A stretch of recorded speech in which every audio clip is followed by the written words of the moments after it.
अस्सलाम वालेकुम रहमतुल्लाहि व बरकातहू। नाज़रीन, आप देखें अर्तुगरुल गाज़ी सीज़न 2 एपिसोड 98 की हाइलाइट्स। नाज़रीन, इस किस्से के आगाज़ में तुर्गत बहुत ही दुखी होकर अपने घोड़े की तरफ बढ़ता है और फिर सवार होकर घोड़ा दड़ा देता है। इस दौरान वह अजनबी आदमी भी उसे जाता हुआ देखता और मुस्कुराता है। दूसरी तरफ गंदोगदो अर्तुगरुल से पूछता है, तो बताओ भाई, तुमने हलीमा सुल्तान की जिम्मेदारी क्यों लगाई कि वो हिजरत के लिए लोगों को मनाए? तुम क्या करना चाह रहे हो? अर्तुगरुल कहता है, मैंने वही किया है जिसकी ज़रूरत थी भाई। जो कोई भी हमारे साथ इस पाक जंग के रास्ते पर आना चाहता है, उसकी ज़िंदगी मेरी ज़िंदगी होगी। इसके अलावा मुझे कुछ नहीं कहना। गंदोगदो कहता है, शर्म आनी चाहिए भाई, शर्म। इतनी जल्दी तुम सुलेमान शाह के वो अल्फाज बोल गए जब वह हमारे हाथों में अपने आखिरी सांस ले रहे थे। मैं अपना कबीला तुम्हारे हवाले करता हूँ। हमारे आबा-ओ-अजदाद की रिवायात की पैरवी करना और रियासत सल्जूक की पैरवी करना। एक रहो और ज़िंदा रहो। इसके बाद गंदोगदो कहता है, क्या इस तरह तुम हमारे इत्तेहाद की हिफाजत कर रहे हो? अर्तुगरुल कहता है, सुलेमान शाह ने ही मुझे ये रास्ता दिखाया था भाई, लेकिन आपने अपनी आंखें बंद की हुई हैं। फिर आयमा खातून बोल पड़ती है और कहती है, आप लोग इत्तेहाद की बात करते हैं लेकिन काम उसके मुखालिफ क्यों कर रहे हैं? आप चारों भाई अलग अलग बात करते हैं। ऐसा कब तक जारी रहेगा? गंदोगदो कहता है, ऐसा तब तक जारी रहेगा जब तक आप अर्तुगरुल की बात सुनती रहेंगी वालदा। और अर्तुगरुल बागी शहजादे और हलीमा सुल्तान के साथ मिलकर लोगों को उकसाता रहेगा। और दूसरी तरफ सुल्तान अलाउद्दीन की फ़ौज है। फिर गंदोगदो अर्तुगरुल को कहता है, ऐसा मत करो भाई, सिकोर्तगिन को अपनी जिम्मेदारी पूरी करने दो। अर्तुगरुल कहता है, मैं आप या सिकोर्तगिन को ऐसा काम नहीं करने दूंगा जिस पर आपको बाद में पछताना पड़े। तुम दोनों ने अपनी लगामें कॉपी के हाथ में दे दी। ये सुनकर गंदोगदो गुस्से में आ जाता है और अर्तुगरुल की तरफ बढ़ता है। आयमा खातून फ़ौरन उठकर उनके दरमियान आ जाती हैं और उन्हें रोक लेती हैं। फिर आयमा खातून कहती हैं, तुम क्या करोगे अर्तुगरुल? अर्तुगरुल कहता है, मैं हलीमा शहर को लेकर सुल्तान अलाउद्दीन के पास जा रहा हूँ और उन्हें सारी सूरत हाल से आगाह करूंगा और कोपिक और नियान और मुश्तगिन के खेलों के बारे में बताऊंगा। गंदोगदो कहता है, तुम्हारे ख्याल में सुल्तान तुम पर यकीन कर लेगा? अर्तुगरुल कहता है, हाँ भाई, अगर सुल्तान अलाउद्दीन मेरी बातों पर यकीन कर लिया और हमारी जान बख्श दी तो मैं बहादुर आदमियों के साथ हिजरत करके बिज़ांतीन की सरहद पर चला जाऊँ। इसके बाद अर्तुगरुल अपने वालदा का हाथ चूमता है और हलीमा के साथ अपने खेमे में चला जाता है। उसके जाने के बाद गंदोगदो कहता है, अर्तुगरुल बाज नहीं आएगा वालदा, अल्लाह करे कि वो हो जो हमारे हक में बेहतर है। चले, हम भी तो दुर्गा कबीले के चिरके में हमारा इंतज़ार हो रहा है। इसके बाद वो दोनों उठकर बाहर निकल जाते हैं। दूसरी तरफ हलीमा सुल्तान अर्तुगरुल को बताती है कि सिकोर्तगिन भाई कल सादुद्दीन की तरफ गए थे और शाम के खाने पर भी नहीं आए। मुझे डर है कि वो मेरे भाई के साथ कुछ बुरा कर देंगे। यह सुनकर अर्तुगरुल कुछ परेशान हो जाता है और कहता है, हमें फ़ौरन निकलना चाहिए। हलीमा सुल्तान दूसरी तरफ दुर्गा कबीले में जिरगा शुरू हो जाता है। ये जिरगे की सरबराही हलीमा सुल्तान का पहले तरबियत के लिए दुआ मांगता है और फिर कहता है, आज हम यहाँ इसलिए इकट्ठे हुए हैं ताकि नए सरदार का इंतखाब किया जा सके। फिर आयमा खातून कहती हैं कि दुर्गा के बहादुर लोगों, ये मेरा कबीला है। मेरे मरहूम वालिद और भाई इस कबीले के सरदार थे और उन्होंने इस कबीले की बहुत अच्छे तरीके से खिदमत की है। मुझे खूब बहुत खुशी है कि मुझे आप लोगों ने इस कबीले का सरबराह बनाया है। अब आप मुझे बताएं कि कौन इस कबीले का सरदार बनना चाहिए? सुनकर अगजा फ़ौरन अपना हाथ ऊपर करता है। कुछ देर बाद हकीम अर्तुग भी हाथ खड़ा करता है। फिर आयमा खातून कहती हैं, जो लोग अगजा को सरदार बनाना चाहते हैं वो अपने हाथ खड़े करें।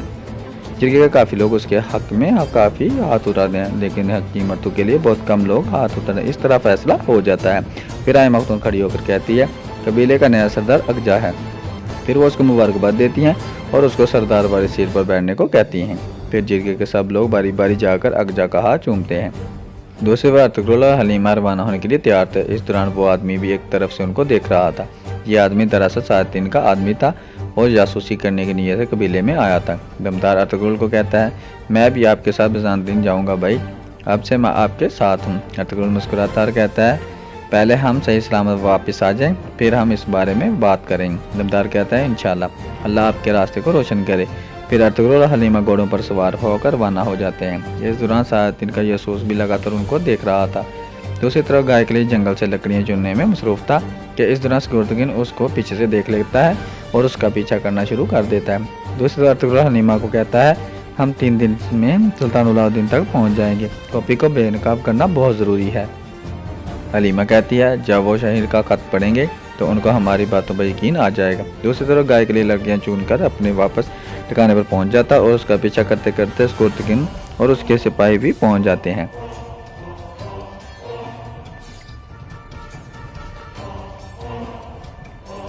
इस पे स्कुर्तगिन कहता है शहजादे को मेरे हवाले कर दो, और नुयान कहता है हमें लुटकाने वाला आ गया है।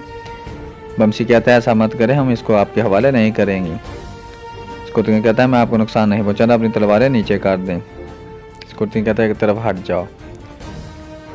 सिपाहियों हमला करो। एक सिपाही बमसी की तरफ खंजर फेंकता है, बमसी उससे बच जाता है और वो खंजर सीधा नुयान और बुवाज के पास जा गिरता है।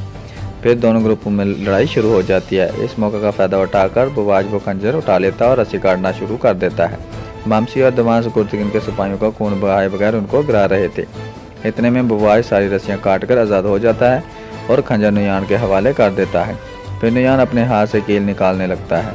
दूसरी तरफ अर्तुगरुल स्कुर्तगिन और उसके सिपाहियों के घोड़ों को पास पहुंचकर समझ जाता है कि कुछ गड़बड़ है। अर्तुगरुल कहता है तुम यही इंतज़ार करो हलीमा। फिर वो फ़ौरन घोड़े से उतर कर दौड़ने लगता है। दूसरी तरफ स्कुर्तगिन शेर के पीछे भागकर उसको पकड़ लेता है। शेर कहता है मुझे माफ़ कर दें। स्कुर्तगिन कहता है मुझे रियासत की सलामती और अर्तुगरुल के लिए यह करना होगा। फिर वो एक कमान से शेर का गला दबा लेता है। एन उस वक्त अर्तुगरुल वहाँ पर पहुँच जाता है और स्कुर्तगिन को पकड़ के एक तरफ कर देता है। फिर अर्तुगरुल कहता है बहुत हो गया भाई, बहुत हो गया।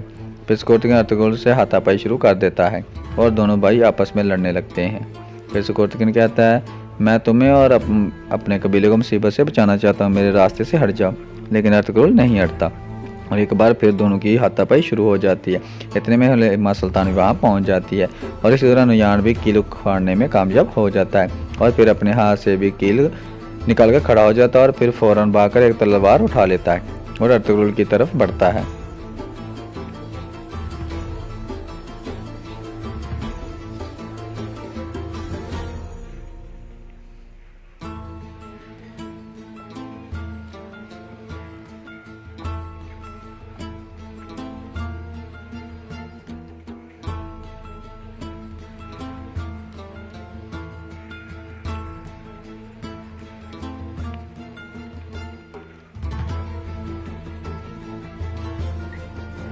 इस लड़ाई में नुयान बुरी तरह जख्मी हो जाता है, लेकिन अर्तुगरुल और उसके साथी समझते हैं कि शायद वो मर चुका है, जबकि बुवाज वहाँ से भागने में कामयाब हो जाता है। फिर सब फ़ौरन स्कुर्तगिन की तरफ भागते हैं क्योंकि वो बुरी तरह जख्मी हो गया था।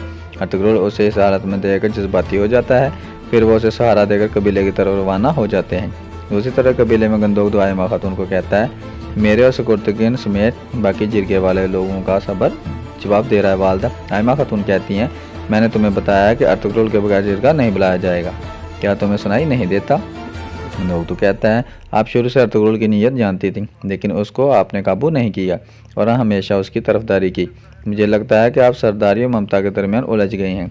यह सुनकर आयमा खातून गुस्से से खड़ी हो जाती है और कहती हैं अपनी हद में रहो गंदोगदू। फिर गंदोगदू कहता है मैंने जिरगे के लोगों से बात कर ली है वालदा, अब वक्त आ गया है कि आप जिरगा बुलाएं और सरदारी की अमानत उसके मालिक के हवाले कर दें। स्कुर्तगिन भी मेरे साथ है। यह सुनकर आयमा खातून हैरान परेशान हो जाती हैं।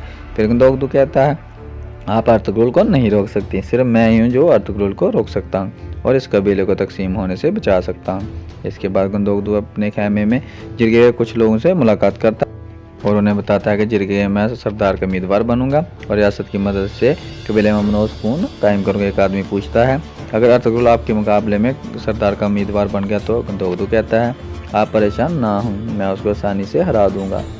इसके बाद वो जिरगे वाले कहते हैं हम आपको सरदार देखना चाहते हैं और जिरगे में आपको ही वोट देंगे। इतने में बाहर कबीले का ढोल बजता है और सब लोग इकट्ठे होने लगते हैं। अर्तुगरुल और उसके साथ स्कुर्तगिन को जख्मी हालत में लेकर कबीले में पहुंच गए थे।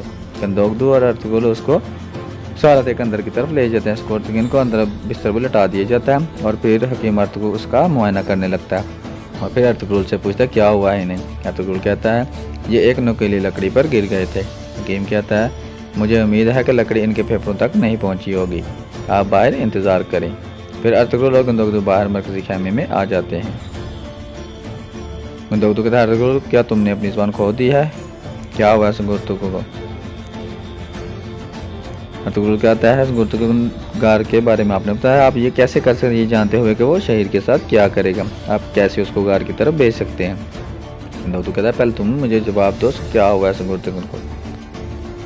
इसके बाद अर्तुगरुल कहता है ये तब हुआ जब मैंने इसे शहीन को मारने से रोका। गंदोगदू कहता है ये तुम क्या कह रहे हो अर्तुगरुल?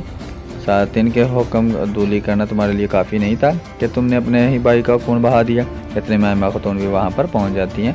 अर्तुगरुल गंदोगदू को कहता है, सुकून ने आपकी वजह से गार की तरफ हमला किया। मैं नुयान और बवाज को ले जाकर कॉबे को बेनकाब करने वाला था। सुकून को यह हादसा पेश आया जब मैंने उसको रोकने की कोशिश कर रहा था। यह सुनकर आयमा खातून कहती हैं, क्या हुआ सुकून को? गंदोगदू कहता है, सुकून अंदर अर्तुगरुल की वजह से अपनी ज़िंदगी की जंग लड़ रहा है। आयमा खातून हैरानगी से पूछती हैं, तुमने क्या किया अर्तुगरुल? गंदोगदू कहता है, सुकून ने कहा था कि अर्तुगरुल की वजह से इस कबीले में एक भाई का खून बह जाएगा, और ये हो गया। आयमा खातून अर्तुगरुल से पूछती है, क्या ये सच है? अर्तुगरुल कहता है, मेरी बात सुने वालदा। इस दौरान आयमा खातून अर्तुगरुल के मुंह पर एक ज़ोरदार थप्पड़ मार देती है और फिर कहती है, शर्म है तुम्हारे ऊपर, आखिरकार तुमने अपने हाथ अपने भाई के खून से रंग लिए, शर्म है तुम्हारे ऊपर। अर्तुगरुल पहले हैरानगी से उनको और गंदोगदू को देखता है और फिर खेमे से बाहर निकल जाता है और अपने घोड़े पर सवार होकर घोड़ा दौड़ा देता है। अर्तुगरुल के साथी और बाकी लोग परेशानी से उसको जाता हुआ देखते हैं और यहाँ इस किस्से का अख्ताम हो जाता है। उम्मीद है आपको ये वीडियो पसंद आएगी। मज़ीद रेगुलर अपडेट्स के लिए हमारे चैनल को सब्सक्राइब करें और बेल आइकन को प्रेस करें। शुक्रिया। अस्सलाम वालेकुम वरहमतुल्लाहि वबरकातुहू।